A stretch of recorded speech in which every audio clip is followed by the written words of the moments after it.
Characteristic reaction of the carbonyl compound. सारे carbonyl compound aldehyde और ketone either it is aromatic और aliphatic undergo this reaction. Knoevenagel reaction के जो reactant हैं this is a carbonyl compound and second one is a reactive methyl compound. Carbonyl compound जैसे कि हमने आपको बताया कि ये एल्डिहाइड हो सकता है या कीटोन भी हो सकता है, और दूसरा पार्ट है रिएक्टिव मिथाइल कंपाउंड। जैसे this one is a CH3CHO, this is a aliphatic aldehyde acetaldehyde. Reaction किसके साथ हो रही है? Reaction takes place in presence of with a reactive methyl compound. This is a diethyl malonate. ये क्या है? diethyl malonate. Reactive methyl compound है क्योंकि इसमें मिथाइल ग्रुप दो स्ट्रॉन्ग इलेक्ट्रोनेगेटिव ग्रुप के बीच में स्थित है। दिस इज CH2, इसके दोनों साइड पर कार्बोनाइल ग्रुप है जो कि माइनस आयनिक वाली ग्रुप है। अभी हमने आपको बताया है कि कार्बोनाइल ग्रुप के साथ अगर अल्फा पोजीशन पर हाइड्रोजन होता है तो वह हाइड्रोजन अम्लीय होता है और आसानी से विस्थापित हो जाता है क्योंकि कार्बोनाइल ग्रुप का माइनस आयनिक है। तो रिएक्टिव मिथाइल ग्रुप के दोनों तरफ दो कार्बोनाइल ग्रुप उपस्थित है, इसलिए रिएक्टिव मिथाइल ग्रुप की हाइड्रोजन की क्रियाशीलता ज्यादा बढ़ जाती है और वो क्षार के अभिक्रिया से when it is treated with A base in presence of base इसका हाइड्रोजन आसानी से विस्थापित हो जाता है और कार्बन आयन का फॉर्मेशन होता है। तो this is aldehyde, this is a reactive methyl compound, this is इसका नाम क्या है? Diethyl malonate. Diethyl malonate. Reaction takes place in presence of a strong base. Reaction strong base की उपस्थिति में होती है। ये बेस क्या हो सकता है? ट्राइमेथिल अमीन, इट इज ए ट्राइमेथिल अमीन हो सकता है, इट इज ए पाइपराडीन हो सकता है, कोई भी स्ट्रॉन्ग बेस हो सकता है। और जो फाइनल प्रोडक्ट बनता है this is A alpha beta unsaturated carbonyl compound. यहाँ पर देखिए एसिड बनता है alpha beta unsaturated acid CH3 CH double bond CH COOH। This is A crotonic acid, इसका नाम क्या है? Crotonic acid. This is A crotonic acid. ये अल्फा बीटा अनसैचुरेटेड एसिड है। This is A alpha beta unsaturated acid है। Alpha beta unsaturated acid क्यों है? क्योंकि कार्बोक्सिलिक ग्रुप के सापेक्ष अल्फा और बीटा पोजीशन पर डबल बॉन्ड उपस्थित है। तो this is a formation of alpha beta unsaturated acid takes place. यहाँ हमने स्टार्टिंग कंपाउंड पहले एलिफेटिक एल्डिहाइड लिया है, दिस इज ए एसिटाल्डिहाइड। अगर हम एरोमेटिक एल्डिहाइड लेते हैं दिस इज ए बेंजल्डिहाइड। ये क्या हो गया? बेंजल्डिहाइड। बेंजल्डिहाइड के साथ अगर रिएक्शन होगी CH2 COO C2H5, वही रिएक्टिव मिथाइल कंपाउंड हमने लिया है। This is a dimethyl malonate. Reaction takes place in presence of a strong base. Strong base की उपस्थिति में रिएक्शन होती है तो यहाँ प्रोडक्ट क्या बनेगा? Which product will form?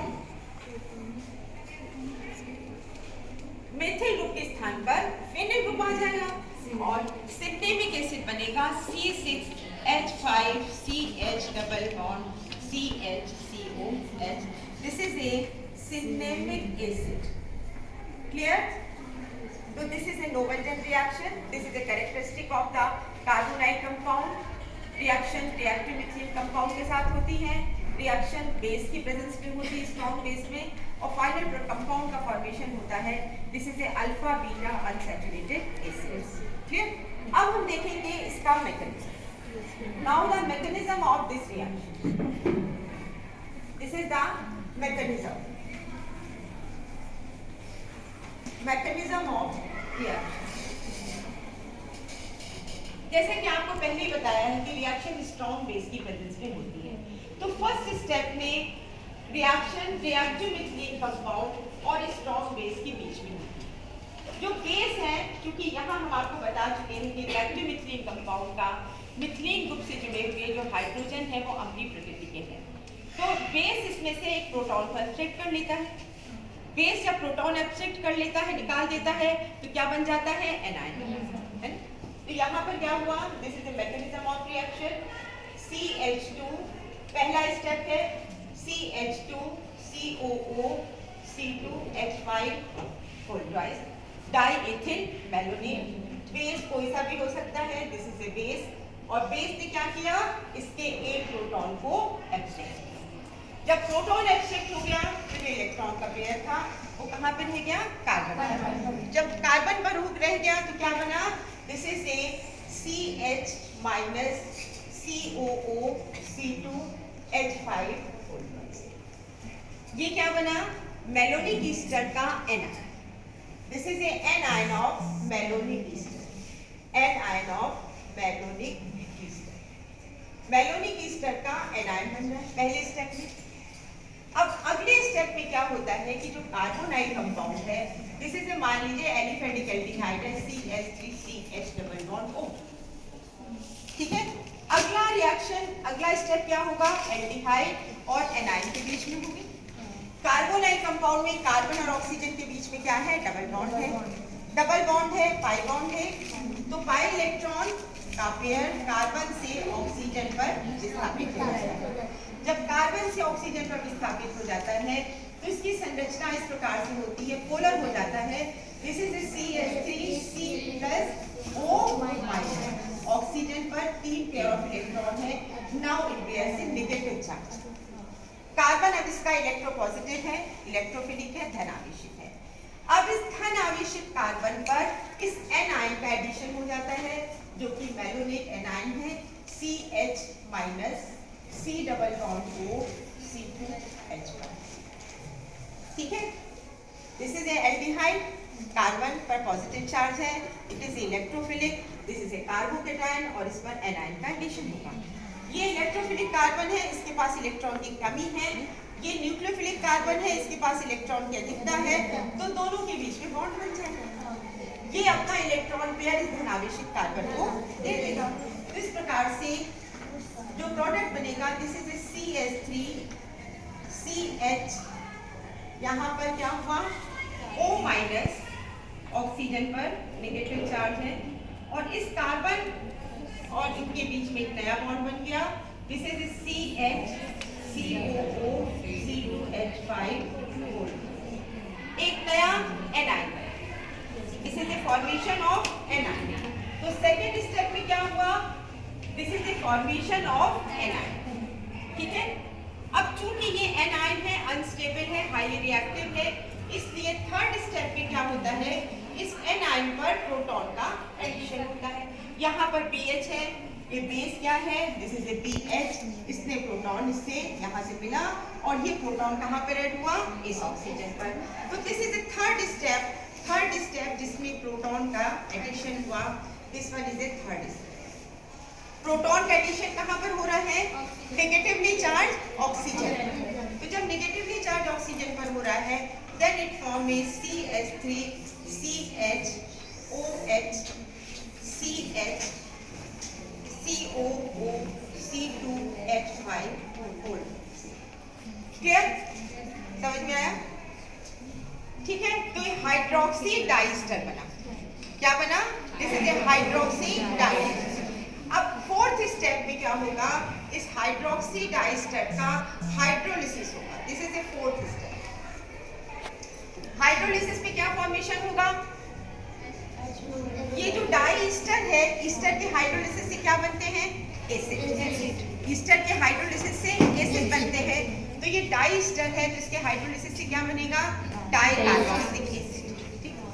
तो यहाँ पर आ जाएगा, this is CH3 COH CH COOH full.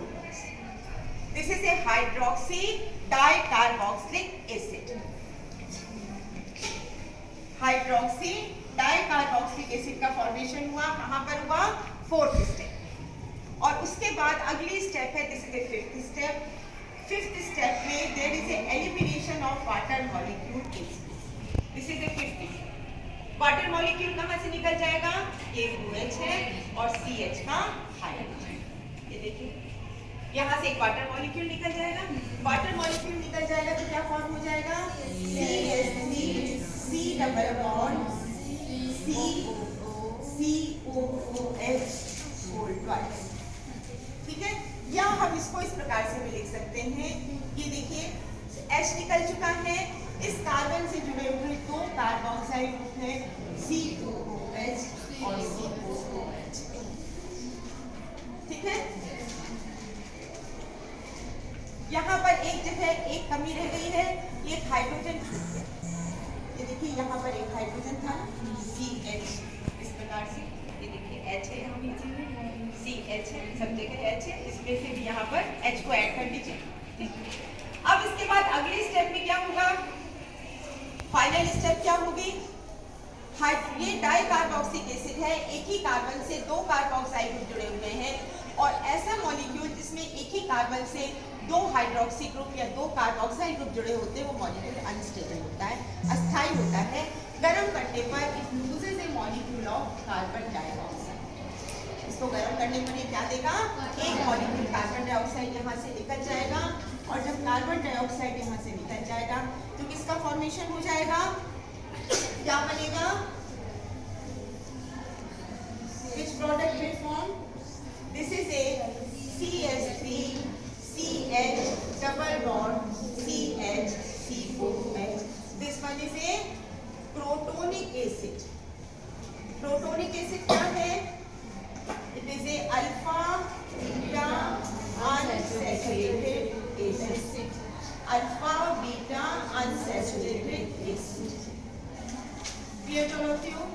So this is a mechanism of Nobel Jet reaction। Clear to all of you? समझ में